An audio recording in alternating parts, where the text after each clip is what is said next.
ঢাকাই সিনেমার সুপারস্টার শাকিব খান অভিনীত সিনেমা তাণ্ডব রায়হান রাফির পরিচালনায় এটি মুক্তি পাবে আসন্ন ঈদে।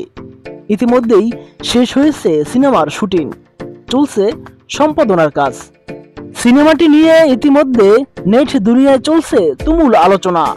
শাকিবের সঙ্গে এতে দেখা যাবে জয়া আহসান ও সাবিলা নূরের মতো তারকাদের।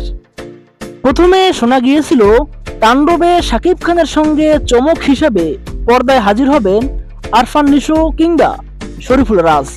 তবে শেষ পর্যন্ত জানা গেল থাকবেন সিয়াম আহমেদ। পোরামন ট্যুর এই নায়ক সিনেমায় কেমিও একটি চরিত্রে অভিনয় করেছেন, আর তাকে দেখা যাবে গল্পের গুরুত্বপূর্ণ মুহূর্তে শাকিব খানের সঙ্গে।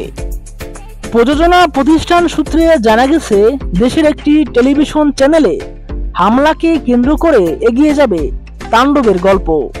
যদিও এই সিনেমা নিয়ে এখনই আনুষ্ঠানিক কোনো মন্তব্য করতে চান না সিনেমার সঙ্গে সংশ্লিষ্টরা।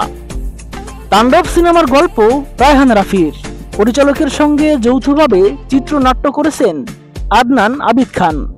আসছে ঈদে সবচেয়ে বড় ধামাকা হিসেবে মুক্তি পাবে সিনেমাটি। টার্গেট করা হচ্ছে প্রায় 1.5 শতাধিক প্রেক্ষাগৃহে এটি মুক্তি দেওয়া হবে।